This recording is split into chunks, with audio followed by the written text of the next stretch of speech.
Hello students, आज के इस वीडियो में हम बात करने वाले हैं कुछ उन सवालों पर जो अक्सर बच्चों के माइंड में उठते हैं आफ्टर कंप्लीटिंग 12th और ग्रेजुएशन कि अब क्या, व्हाट नेक्स्ट, मतलब आफ्टर कंप्लीटिंग 12th और graduation what should I do. तो सबसे पहले तो हमको एक चीज़ समझनी होगी कि एक इंसान की लाइफ में करियर कितना मायने रखता है। अगर आपकी लाइफ में करियर है तो लोग आपको सुनेंगे, आप अपने ड्रीम्स को अचीव कर सकते हो, फुलफ़िल कर सकते हो और समाज में आपकी अच्छी खासी इज्जत भी रहती है।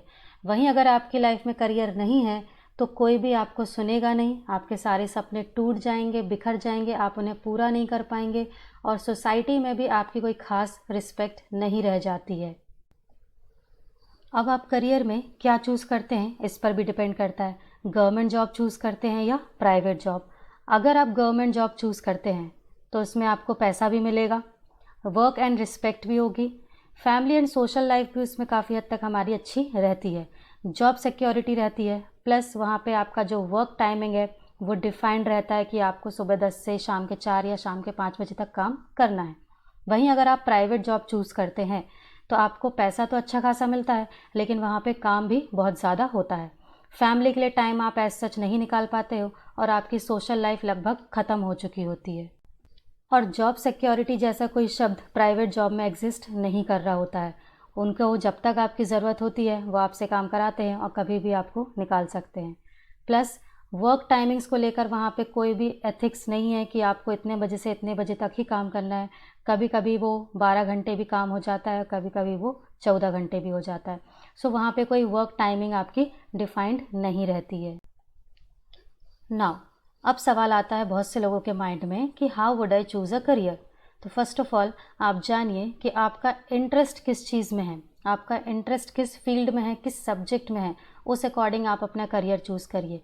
फैमिली से एडवाइस ज़रूर लीजिए क्योंकि कहीं ना कहीं वो अपना लाइफ एक्सपीरियंस आपके साथ शेयर करके आपको अच्छे से अच्छा सजेशन दे सकते हैं।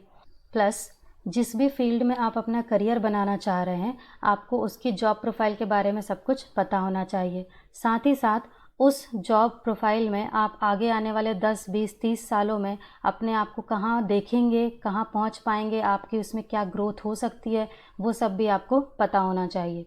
साथ ही साथ उस जॉब प्रोफाइल का आपका वर्किंग आवर्स, वर्किंग कल्चर कैसा है कि आपको कितने लोगों के साथ इंटरेक्ट करना होगा, 100 लोगों के साथ या मात्र 2 लोगों के साथ, तो आपको वो सारी चीज़ें पता होनी चाहिए। साथ ही साथ वो जॉब प्रोफाइल ऐसा होना चाहिए जिसमें आपकी फ़िज़िकल और मेंटल हेल्थ पे ज़्यादा इम्पैक्ट ना पड़े। अगर आप सिटिंग में बहुत अच्छे हैं तो आप सिटिंग वाली जॉब प्रोफाइल चूज़ कर सकते हैं। वहीं अगर आपको फील्ड वर्क ज़्यादा पसंद है तो आप फील्ड से रिलेटेड अपनी जॉब प्रोफाइल भी चूज़ कर सकते हैं। मतलब करियर चूज़ करते वक्त आप इन सारी बातों का ध्यान ज़रूर रखिएगा और साथ ही साथ ये भी ध्यान रखिएगा कि आपका करियर ऐसा हो जिसमें आपकी जॉब लाइफ का पार्ट हो, ना कि आपकी लाइफ जॉब का पार्ट बन जाए। चलते हैं कुछ और सवालों की ओर। How would a new student know about easy entry in government sectors like bank, SSC और एमपीएसआई। तो ध्यान रखिए ये जो एग्ज़ाम्स होते हैं ये कोई भी स्टूडेंट जो एवरेज या बिलो एवरेज भी है तो वो प्रिपरेशन करके इन एग्ज़ाम्स को क्रैक कर सकता है। And if you are good in study, अगर आप पढ़ाई में अच्छे हैं तो आप पहले अटेम्प्ट में भी ऐसे एग्ज़ाम्स को क्लियर कर सकते हैं विथ प्रॉपर प्रिपरेशन। अगला सवाल जो अक्सर बच्चों के माइंड में उठता है कि how many attempts are required to clear a government job. एक गवर्नमेंट जॉब को क्लियर करने के लिए कितने अटेम्प्ट्स की ज़रूरत पड़ती है। So let me tell you, आपके एफर्ट्स पे डिपेंड करेगा कि आपको कितने अटेम्प्ट्स लगेंगे। अगर आप प्रॉपर प्लानिंग के साथ 4 to 6 आवर्स भी पढ़ाई करते हैं तो you can make it out in 1 attempt. आप एक ही अटेम्प्ट में भी एग्ज़ाम क्लियर कर सकते हैं क्योंकि एग्ज़ाम को क्रैक करने के लिए आपको अगर पता है कि कितनी ज़रूरत है, कितना पढ़ना है, प्रॉपर स्ट्रैटेजी के साथ अगर आप तैयारी करते हैं तो आप सिंगल अटेम्प्ट में भी एग्ज़ाम क्लियर कर सकते हैं।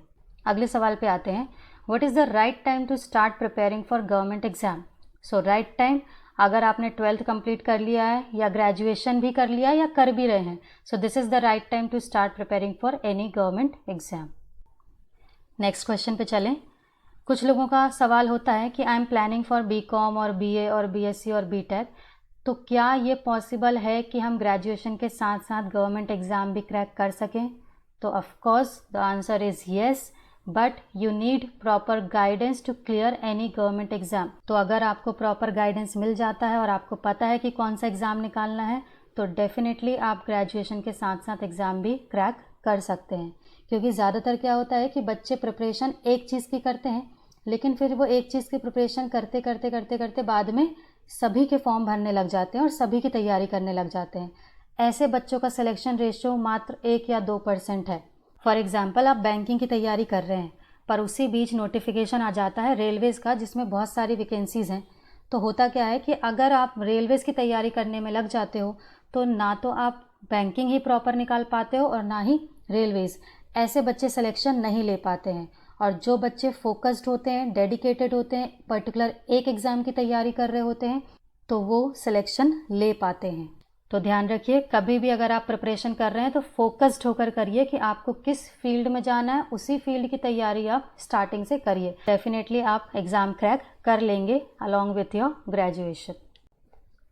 एक और बहुत इंपॉर्टेंट क्वेश्चन जो अक्सर लोगों के दिमाग में आता है कि what if I fail in government exams and don't get final selection. मतलब अगर मैं गवर्नमेंट एग्जाम्स में फेल हो जाता हूँ और मुझे सिलेक्शन नहीं मिलता है तो क्या।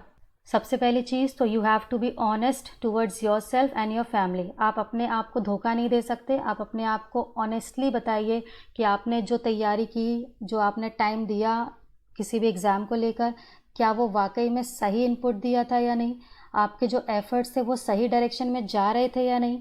आपने कितना ज़्यादा पढ़ा उससे फ़र्क नहीं पड़ता है, जो ज़रूरी था वो पढ़ा है या नहीं, एग्ज़ाम ओरिएंटेड पढ़ा है या नहीं, वहाँ आपके एफ़र्ट्स लग रहे थे या नहीं, वो आपको एनालाइज़ करना होगा। प्लस अगर आपको कोई भी प्रॉब्लम है तो आप टाइम टू टाइम अपने एजुकेटर से डिस्कस करते रहिए, अपने रिव्यूज़ लेते रहिए। जो भी आप टेस्ट सीरीज़ या जो भी आप ऑफलाइन या ऑनलाइन स्पीड टेस्ट दे रहे होते हैं, उसमें जो भी आपकी गलतियां हैं, जो खामियां हैं, उनके बारे में आप डिस्कस करते रहिए। तो जो भी आपके सिलेक्शन के बीच में ऑब्स्टिकल्स आ रहे होंगे उन सब से आप बच जाएंगे and then definitely you will get your final selection. So अगर आप गवर्नमेंट जॉब में बैंकिंग की तैयारी करना चाह रहे हैं तो आपके पास इतने सारे एग्ज़ाम्स होते हैं साल भर में, तो बैंकिंग में इनमें से आप कोई ना कोई पोस्ट ज़रूर पा सकते हैं। बात करें एसएससी की, तो एसएससी के 3 मेजर एग्ज़ाम्स होते हैं आपके। एमटीएस होता है जो 10th बेस पे होता है, सीएचएसएल जो 12th के बाद आप दे सकते हैं, एंड सीजीएल जो ग्रेजुएशन बेस पे होता है।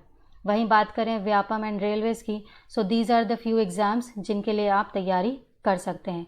और भी एग्ज़ाम्स होते हैं बट ये कुछ कॉमन एग्ज़ाम्स हैं जो आप कहीं ना कहीं इनके लिए अप्लाई कर सकते हैं। So that's all for this video. अगर आपको किसी भी चीज़ को लेकर कोई भी क्वेरी है तो आप कमेंट बॉक्स में लिखकर पूछ सकते हैं।